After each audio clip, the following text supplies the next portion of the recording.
ये गाड़ी 2024 में पहली बारी कर्तव्य पथ पर चली थी, लेकिन 2025 में सिर्फ भारत में ही नहीं पूरे विश्व में ये अपनी पहचान बना रही है। और किसी भी टाइप की लड़ाई, किसी भी टाइप के माइंड ब्लास्ट, किसी भी टाइप में जहाँ 10 से 15 मिनट के अंदर आपको पहुँचना है और अपनी शक्ति को दिखाना है, वहाँ पे हमारे ट्रूप्स सक्सेसफुली, क्योंकि ये बुलेट प्रूफ है और ये माइंड प्रोटेक्टेड है, तो आराम से पहुँच पाएंगे और आगे अपनी लड़ाई को जीत पाएंगे। जब सेना को एक जगह से दूसरी जगह जाना हो तो त्रिपुरांत तक शिव जी का रथ सबसे ज़्यादा कारगर होता है। इस पर बात करने के लिए हमारे साथ हैं सृष्टि शर्मा। क्या है विशेषता इसकी और किस तरह से आत्मनिर्भर भारत की एक अलग तस्वीर है?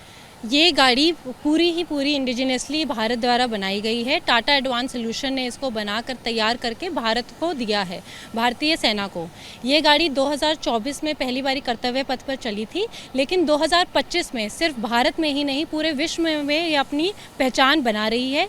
United nation peace keeping operations के अंतर्गत ये गाड़ियाँ यूनाइटेड नेशन में डिप्लॉय होंगी और वहाँ पर हर टेरेन को अपने आप को प्रूव करने के बाद भारत की शक्ति और जो टेक्नोलॉजिकल एडवांसमेंट आज तक हमने की है उसको प्रूव करेंगी। ये एक बहुत ही प्राइड की बात है कि वहाँ पर उस देश में सारी दुनिया के सामने हम अपनी गाड़ियों में अपनी पावर और अपनी हिम्मत को दर्शा पाएंगे।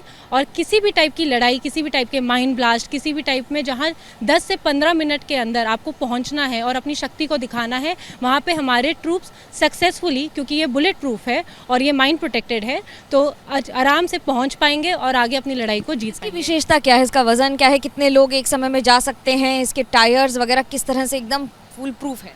ये 240 टन की गाड़ी है। इसके हॉर्स पावर है 17 kg पर टन एंड इसमें 10 जवान लड़ाई के लिए, टोटल ड्राइवर और को ड्राइवर को मिला के 14 जवान जा सकते हैं। सबके पास अपने अपने वेपन होंगे, जो आप अगर ध्यान से देखेंगे तो इसमें होल्स बने हैं जिससे वो अपने वेपन निकाल कर उसी समय गाड़ी के दौरान भी अगर कोई सिचुएशन या कॉन्फ्लिक्ट होता है, कोई टेंस सिचुएशन आती है तो लड़ाई कर सकते हैं। पीछे इसमें ऑटोमेटिक ओपनिंग है जहाँ से वो निकल के लड़ाई के लिए जा सकते हैं। और इसका माइंड प्रोटेक्टेड के लिए नीचे एक वी शेप्ड टरेट दिया गया है हल, जिससे जो माइंड प्रोटेक्शन है, मतलब जो स्टैग्नेंट 4 एक स्टैंडर्ड है नाटो का, जिसमें 4th में है, जहाँ पे 25 kg तक के ब्लास्ट को ये गाड़ी सह सकती है और इसमें कोई भी नुकसान नहीं होगा। ऊपर अगर आप इस पे ध्यान देंगे तो इसका जो टरेट है वो इतने लेंथ तक का दे रखा है कि जो जवान ऊपर से बैठ के LMG या जिस भी वेपन को कंट्रोल कर रहा है उसको कोई भी नुकसान नहीं होगा। जब आप बात कर रहे हैं बाकी व्हीकल्स की, तो विदेश से हमारे यहाँ व्हीकल्स आते थे पहले, उनकी क्या विशेषता है? उसमें अंतर क्या आता है? जो विदेश से गाड़ियाँ हमारे यहाँ आती हैं, इंडिया की बहुत बढ़िया बात है कि हमारा जो पूरा टेरेन है वो बहुत डाइवर्स है। रेगिस्तान से लेकर पहाड़ियों तक जो गाड़ियाँ होती हैं, फ़ौज के पास एक ही होती है, लेकिन वहाँ गाड़ी की ज़रूरत अलग होती है। तो जब ये भारतीय सेना ने अपने इंडिया में खुद बनाई है टाटा के द्वारा, तो पुरानी हमारी जितनी रिक्वायरमेंट है उसको समझते हुए उस तरीके से हमारे जवानों के लिए, हमारी टेरेन्स के लिए और हमारे रास्तों के लिए बनाई गई है। बहुत बड़ी बात है क्योंकि देश की ज़रूरत देश के लोग सबसे ज़्यादा समझते हैं।